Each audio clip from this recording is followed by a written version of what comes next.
Assalamualaikum warahmatullahi wabarakatuh. Perkenalkan, nama saya Bani Fadel Rizkon dari Ilmu Reproduksi Ternak kelas B kelompok 6, ingin menjelaskan tentang latar belakang praktikum. Acara ketiga, seleksi ternak. Seleksi ternak yaitu suatu upaya pemilihan ternak yang dilakukan sebelum proses perkawinan ternak. Tujuan umum dari seleksi adalah untuk meningkatkan produktivitas ternak melalui perbaikan mutu bibit. Seleksi dari segi genetik diartikan sebagai suatu tindakan untuk membiarkan ternak-ternak tertentu bereproduksi. Seleksi ternak yang perlu mendapat perhatian pada saat menyeleksi ternak adalah umur dan berat, pengaruh kelamin, perdagingan, derajat, kegemukan, dan persentase karkas.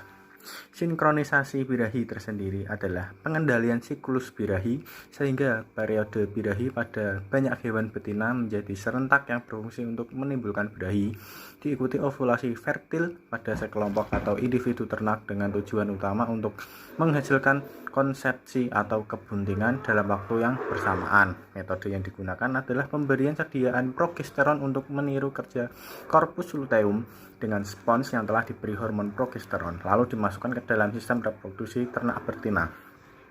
Kegiatan sinkronisasi birahi perlu dilakukan untuk menimbulkan birahi pada sekelompok atau individu ternak dengan tujuan untuk menghasilkan konsepsi atau kebuntingan untuk memangkas waktu dengan cepat.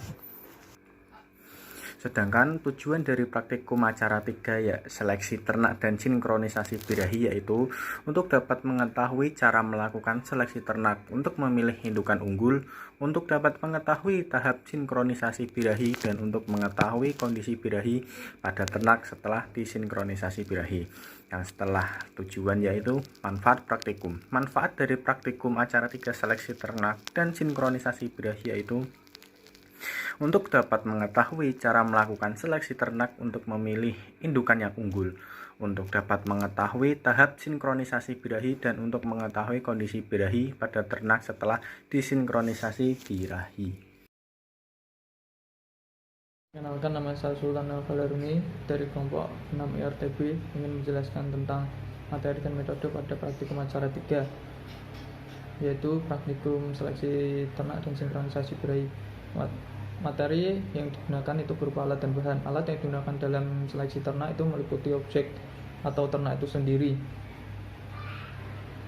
Untuk alat dan bahan yang digunakan dalam praktikum sinkronisasi birahi yaitu pipa aplikator, pipa pendorong, lubricating gel, alkohol, spons vagina, betadin.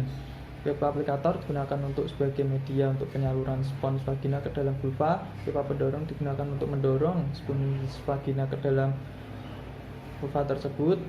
Lalu spons vagina berguna untuk sebagai tempat hormon progesteron yang berfungsi untuk menunda birahi ternak, dan betadin digunakan untuk sebagai antiseptik. Alkohol digunakan sebagai agar menetralisir atau mensterilkan alat, dan lubricating gel digunakan untuk pelicin. Metode yang digunakan pada praktikum seleksi ternak yaitu yang pertama kita mengamati ternak betina seperti domba dan sapi, yaitu kita mengamati pada bagian muka, BCS, kambing, vulva. Dan pada ternak jantan pada kambing dan sapi kita mengamati bagian kaki, testis, libido, BCS. Untuk metode yang digunakan dalam sinkronisasi birahi, yang pertama kita membersihkan alat dan bahan, lalu memberikan lubricating gel ke pipa aplikator sebagai pelicin, meneteskan betadin ke dalam spons vagina.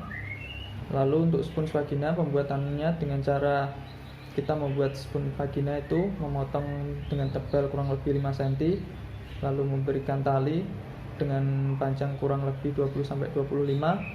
Kemudian spons tersebut dibuat dengan bentuk yang tumpul atau bundar sehingga bisa membuat ternak nyaman dan tidak terlukai. Setelah diberikan alat-alat tadi, spons vagina dikeringkan kurang lebih 12 jam, lalu ditoleransi hormon progesteron sehingga dapat menghambat birahi ternak. Setelah menyiapkan alat dan bahan, maka kita masukkan pipa aplikator ke dalam vulva. Setelah kita masukkan ke dalam vulva, sebelumnya vulva dilap menggunakan alkohol agar steril. Terus pipa aplikator dimasukkan ke dalam vulva.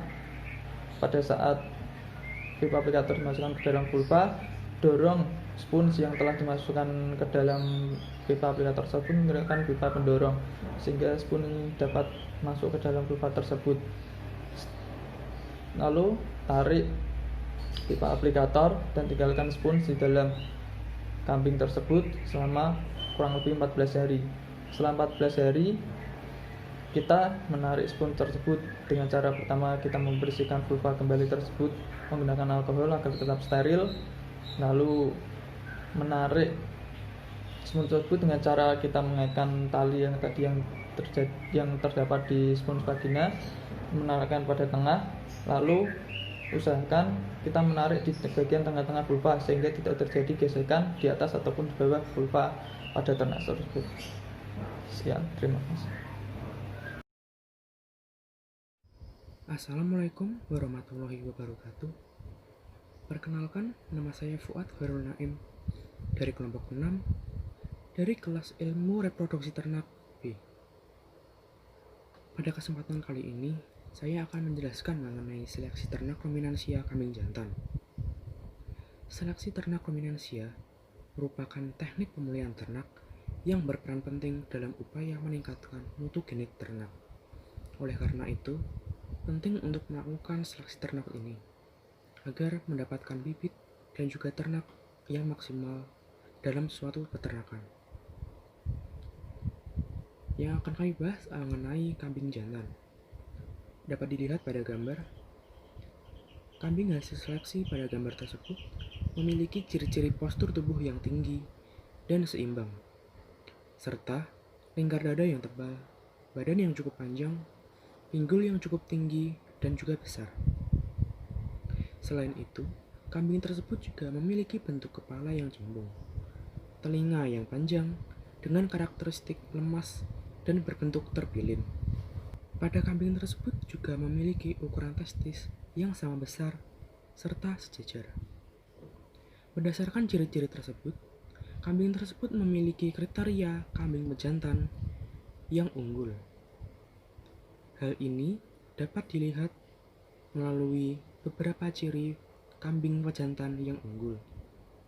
Antara lain meliputi postur tubuh yang besar, tinggi, panjang, padat, dan seimbang, serta memiliki bentuk telinga panjang terjuntai, kepala besar, pendek, dan juga cembung, serta memiliki 2 buah zakar yang berukuran besar dan sejajar khusus untuk kambing jantan.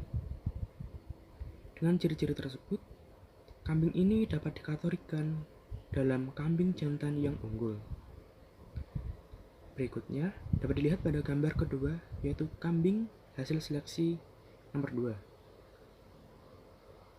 Kambing tersebut memiliki ciri-ciri postur tubuh yang cukup tinggi, namun lingkar dada yang kecil, memiliki badan yang cukup panjang, serta pinggul yang rendah tetapi kecil.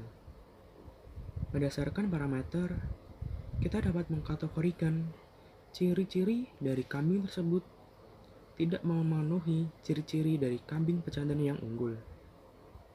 Hal tersebut dapat terjadi akibat faktor lingkungan yang kurang memberikan kenyamanan dan faktor pemeliharaan pada saat cempe atau anakan yang sebenarnya harus mendapatkan lebih banyak perhatian, salah satunya melalui pakan, pemberian limbah pertanian atau limbah industri seperti ampas tahu, bunggil kedelai, bunggil singkong, dan lain-lain.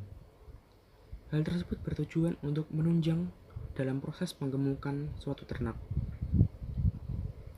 Sekian dari saya, mohon maaf apabila ada kesalahan, dan terima kasih. Assalamualaikum warahmatullahi wabarakatuh. Saya Farid Bayu Kumola akan menjelaskan seleksi ternak pada unggas jantan. Dari hasil pengamatan dapat dilihat bahwa ayam jantan hasil seleksi memiliki ciri-ciri yaitu kakinya kokoh, berbadan tegap, sayap normal, bulu mengkilap, pial tegak berwarna merah, jengger berwarna merah, bulu ekor panjang dan melengkung, serta memiliki tubuh yang besar. Dari ciri-ciri ayam pejantan yang diamati dapat disimpulkan bahwa ayam pejantan tersebut termasuk ayam pejantan yang unggul. Karena ayam pejantan yang unggul memiliki kriteria yaitu badannya tegap, muka merah cerah, jenggot dan pial berwarna merah, dan tidak keriput, mata terang dan jernih, kaki yang kokoh, terdapat aji di kaki, tulang supit rapat, tidak cacat dan sehat. Ayam pejantan yang unggul memiliki kaki yang kokoh karena digunakan untuk menaiki betina saat kawin. Ayam pejantan yang baik untuk dikawinkan memiliki umur kurang lebih 1 tahun, ditandai dengan bulu ekor yang melengkung dan panjang. Oke, nama saya Valentinus Parezi, salah satu anggota dari kelompok 6 IRT kelas B. Saya akan menjelaskan mengenai hasil seleksi dari jenis kambing Etawa betina, mengenai reproduksinya maupun mengenai produktivitasnya. Oke, langsung ke gambarnya.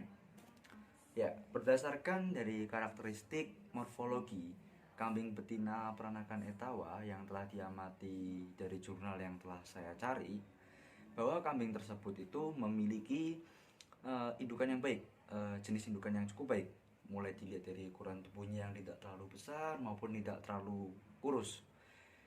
Menurut data bahwa kambing tersebut memiliki nilai BCS yang ideal atau yaitu 3.0. Nah, bentuk wajahnya pun juga feminim, menyerupai jenis bentuk wajah kambing betina. Selain itu, tubuhnya tidak cacat dan ukuran vulvanya pun cukup lebar untuk ukuran kambing betina. Nah, lalu kakinya menurut dari jurnal dan menurut dari pengamatan saya juga, kakinya kambing atau jenis betina ini memiliki kaki yang lurus dan cukup kokoh.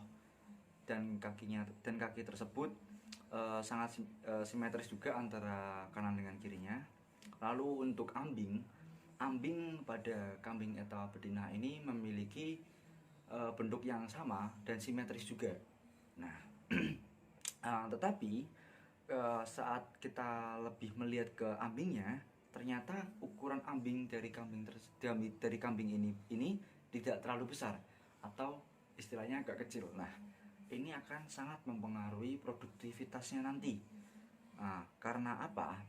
Karena dari ukuran ambing itu dapat kita analisis bahwa sel sekretori pada ambing tersebut jumlahnya tidak terlalu banyak, yang artinya produksi susu yang akan dihasilkan dari ternak tersebut pun juga tidak terlalu banyak, dan ini akan sangat mempengaruhi nilai produktivitas ternak tersebut. Nah, lalu kita lanjut pada kriteria kambing betina yang baik itu seperti apa. Nah, menurut dari hasil pembahasan yang telah kita bahas, kambing Etawa betina ini sudah sangat memasuki kriteria indukan kambing betina yang baik karena dari struktur tubuhnya, dari komposisi tubuhnya pun sudah memenuhi, seperti tidak terlalu kecil maupun tidak terlalu besar.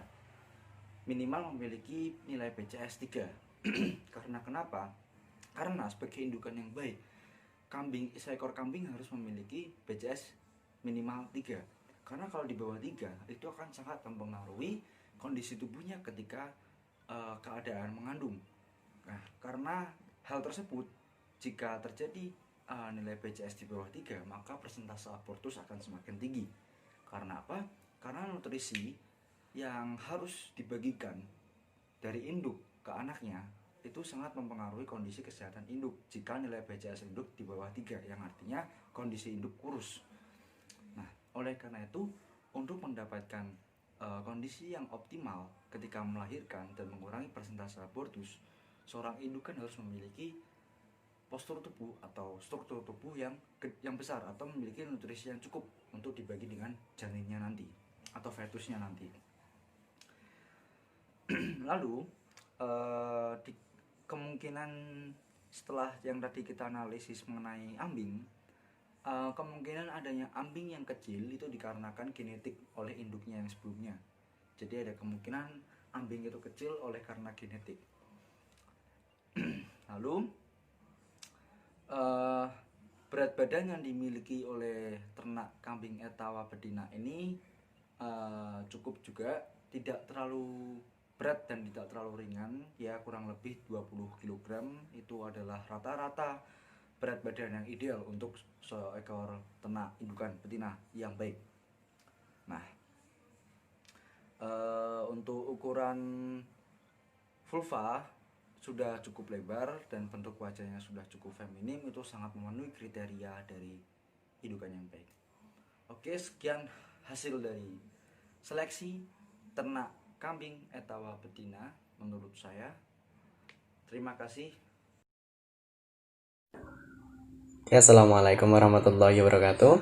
Nama saya Niko Arta Irawan. Saya dari kelompok 6B. Pada kali ini Anda bertemu dengan saya di praktikum acara 3 ilmu reproduksi ternak. Saya akan menjelaskan mengenai seleksi hasil ternak pada unggas betina. Oke. Pada kali ini saya akan mengamati hasil seleksi ternak pada ayam betina berjenis ayam Birma. Ayam Birma ini memiliki nama latin Gallus domesticus. Unggas betina hasil seleksi ini memiliki ciri-ciri yaitu dengan ukuran kepala yang normal dan agak memanjang. Hal tersebut sesuai dengan kriteria unggas betina yang unggul dengan ciri-ciri bentuk kepala yang normal dan agak memanjang seperti kepala ular. Nah, seperti ini. Oke, seperti ini. Lalu, unggas hasil seleksi memiliki bentuk tubuh yang ramping dan tegak. Nah, ini terlihat dari depan. Oke. Hal tersebut sesuai dengan kriteria unggas betina unggul dengan ciri-ciri yang sama, yaitu memiliki postur tubuh yang ideal, di mana induk memiliki bentuk tubuh yang ramping dan tidak terlalu membungkuk. Oke. Unggas hasil seleksi ini juga memiliki ciri-ciri yaitu bagian kaki. Nah, ini bagian kaki yang posturnya itu panjang dan tidak terlalu besar. Serta ini memiliki sisik yang tebal. Hal tersebut sesuai dengan kriteria unggas betina unggul yang memiliki ciri-ciri bentuk kaki yang panjang dan ramping serta sisik yang kuat dan tebal. Oke. Gambar yang lebih jelas yaitu seperti ini. Nah, ini dia. Jadi sisiknya itu kuat dan tebal. Nah, ini juga jari-jarinya.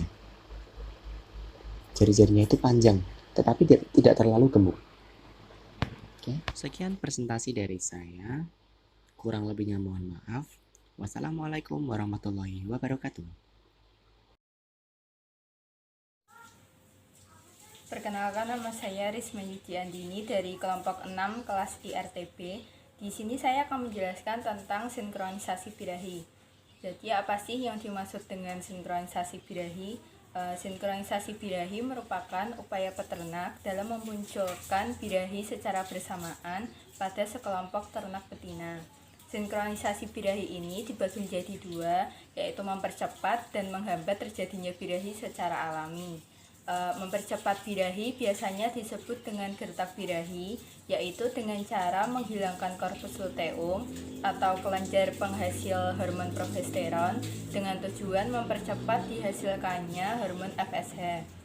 Sedangkan menghambat terjadinya birahi yaitu menunda terjadinya birahi yang akan terjadi pada sebagian dari sekelompok ternak betina supaya birahi terjadi secara bersamaan. Sinkronisasi ini dilakukan agar mampu meningkatkan efisiensi dalam pelaksanaan inseminasi buatan dan mempermudah peternak dalam mendeteksi adanya birahi.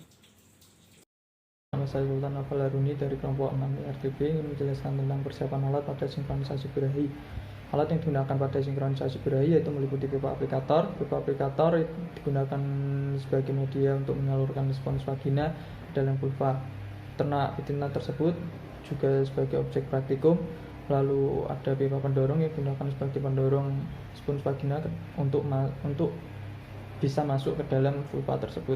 Ada juga spons vagina yang ditetesi oleh hormon progesteron sehingga dapat mengatur tingkat birahi pada ternak tersebut, bisa menunda, bisa memajukan.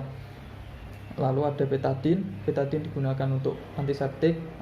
Lalu ada alkohol digunakan untuk menetralisir alat dan bahan atau mensterilkan alat dan bahan, dan ada lubricating gel untuk sebagai pelicin pada pipa aplikator. Spons vagina dibuat dengan ketebalan 5 cm, kurang lebih 5 cm, lalu diberikan tali yang panjangnya kurang lebih 20 sampai 25 cm, kemudian dikeringkan melalui mesin pengering, kemudian ditetesi hormon progesteron. Setelah ditetesi hormon progesteron, kita masukkan spons vagina tersebut ke dalam pipa aplikator. Pipa aplikator tersebut kita masukkan ke dalam vulva. Lalu di dalamnya sudah terdapat spons vagina, lalu kita dorong spons vagina tersebut menggunakan valve pendorong. Setelah spons masuk, jangan lupa bersihkan vulva menggunakan alkohol. Setelah spons masuk tersebut, kita tarik pipa aplikator dan biarkan spons vagina yang telah diisi hormon progesteron agar bisa bertahan di saluran reproduksi kambing kurang lebih 14 hari. Setelah 14 hari, kita ambil kembali spons tersebut dengan cara menarik tali dengan mengikat tali ke jari, kemudian kita pas ke tengah-tengah dari vulva tersebut, jangan ke atas, jangan ke bawah karena bisa menyebabkan luka pada ternak. Lalu tarik tali tersebut yang berisikan spons vagina. Hormon progesteron yang telah ditelaskan pada spons vagina mempunyai manfaat untuk memajukan atau memundurkan birahi, sehingga kalau misal kita buat seleksi sinkronisasi birahi bisa bareng semua gitu. Sekian dari saya. Assalamualaikum warahmatullahi wabarakatuh. Perkenalkan, nama saya Mirna Inca Ramadhani, biasa dipanggil Mirna. NIM 230101191301115. Saya dari kelompok 6 IRT kelas B. Di sini saya akan menjelaskan tahapan sinkronisasi birahi pada ternak. Nah, sinkronisasi birahi pada ternak ini dilakukan dengan cara memasukkan spons ke dalam vagina pada kambing melalui vulva. Nah, sebelum kita memasukkan spons tersebut harus diolesi dengan salep dan betadin. Nah, fungsi dari salep dan betadin ini adalah sebagai zat antiseptik untuk mencegah perkembangan mikroorganisme yang ada di vagina. Setelah itu, spons tersebut dimasukkan ke dalam pipa aplikator yang sebelumnya sudah disterilkan menggunakan alkohol. Kemudian pipa aplikator tersebut pada bagian luarnya diolesi dengan V-gel sebagai pelumas agar memudahkan pipa aplikator tersebut masuk melalui vulva tanpa menyakiti organ reproduksi dari ternak itu sendiri. Kemudian setelah kita masukkan, kita harus memastikan bahwa 3/4 bagian dari pipa tersebut telah masuk ke dalam vagina dari ternak itu sendiri. Setelah itu, kita harus mencabut pipa aplikator tersebut secara perlahan-lahan dengan cara menghadapkan pipa aplikator tersebut ke kanan atau ke kiri. Nah, kenapa sih harus ke kanan atau ke kiri? Kenapa tidak boleh ke atas atau ke bawah? Nah, jika kita menghadapkan pipa aplikator tersebut ke atas atau ke bawah, maka kita akan melukai dari organ reproduksi ternak itu sendiri sehingga menyebabkan stres pada ternak. Kemudian kita mengeluarkan pipa aplikator tersebut dengan meninggalkan spons dan benang yang menjuntai keluar. Nah, fungsi dari kita meninggalkan benang yang menjuntai keluar ini apa sih? Jadi, setelah kita menunggu spons tersebut tertanam dalam vagina ternak selama 14 hari, diharapkan benang yang menjuntai keluar tersebut dapat mempermudah kita untuk mengeluarkan spons dari dalam vagina dari ternak itu sendiri. Setelah spons tersebut tertanam dalam vagina pada kambing, spons tersebut akhirnya dicabut. Nah, setelah kita mencabut spons tersebut dari vagina, diharapkan hormon progesteron yang ada di dalam tubuh ternak tersebut mengalami penurunan sehingga hormon estrogen akan mengalami kenaikan. Nah, dari hal tersebut diharapkan bahwa inseminasi buatan yang nantinya akan dilakukan dapat membuahkan hasil bahwa ternak tersebut akan mengalami birahi pada selang waktu 2 hingga 3 hari ke depan. Penggunaan hormon progesteron dalam sinkronisasi birahi diharapkan dapat memperpanjang fase luteal dalam ternak. Hormon estrogen mencapai puncaknya pada hari pertama sehingga menyebabkan hormon progesteron mengalami penurunan. Progesteron akan menghambat pelepasan FSH dan LH serta adenohipofisis melalui umpan balik negatif, sehingga menyebabkan hormon tersebut tidak dapat menstimulus pematangan dari sel telur. Hal ini terjadi karena korpus luteum belum terbentuk secara sempurna, di mana ovulasi akan terjadi selama 12 hingga 16 jam setelah masa standing estrus. Korpus luteum yang menghasilkan hormon progesteron akan terbentuk pada tempat ovulasi dan hormon progesteron terus mengalami peningkatan hingga hari ke-16. Dalam kurun waktu tersebut, folikel akan terus mengalami perkembangan. Memasuki hari ke-17, PGF2-alfa akan dilepaskan dari uterus sehingga menyebabkan kadar hormon progesteron mengalami penurunan dan hormon estrogen mengalami peningkatan. Sinkronisasi birahi dilakukan dengan tujuan agar terjadi birahi secara serempak pada indukan dalam waktu yang relatif bersamaan. Hormon yang biasanya digunakan pada saat sinkronisasi birahi adalah prostaglandin atau PGF2-alfa dan atau gonadotropin releasing hormone atau GnRH, di mana proses sinkronisasi birahi dengan menggunakan PGF2-alfa akan menyebabkan regresi pada korpus luteum. Secara alamiah PGF2-alfa akan dilepaskan oleh uterus. Timbulnya birahi akibat pemberian PGF2-alfa disebabkan karena lisisnya korpus luteum oleh kerja vasokonstriksi PGF2-alfa, sehingga aliran darah yang menuju ke korpus luteum mengalami penurunan.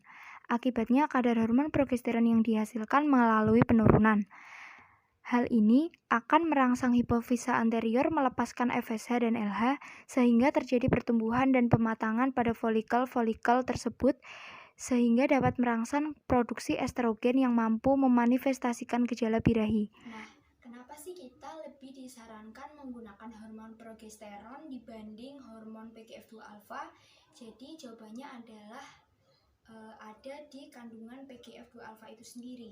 Nah, kandungan PGF2-alfa ini adalah bensil alkohol, di mana bensil alkohol tersebut memiliki beberapa dampak negatif ketika masuk ke dalam tubuh ternak itu sendiri.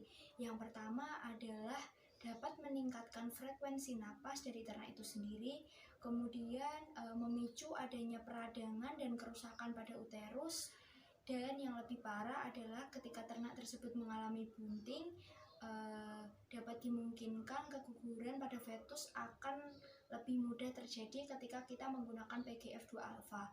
Maka ketika kita memutuskan untuk menggunakan PGF2-alfa dalam tahapan sinkronisasi birahi, maka hal tersebut harus dilakukan dengan cara yang sangat hati-hati. Sekian penjelasan dari saya. Apabila ada kesalahan, saya mohon maaf. Wassalamualaikum warahmatullahi wabarakatuh. Dari praktikum acara 3 seleksi ternak dan sinkronisasi birahi, yaitu seleksi ternak dilakukan dalam rangka pemilihan ternak bibit unggul yang dijadikan sebagai indukan. Ternak kambing dan ayam, baik yang jantan maupun betina, yang merupakan bibit unggul memiliki karakteristik yang sesuai standar atau unggul, seperti salah satunya yaitu kondisi tubuh yang tidak cacat. Sinkronisasi birahi ini dilakukan oleh peternak untuk memunculkan birahi secara bersamaan pada sekelompok ternak betina agar mampu meningkatkan efisiensi dalam pelaksanaan inseminasi buatan dan mempermudah peternak dalam mendeteksi birahi.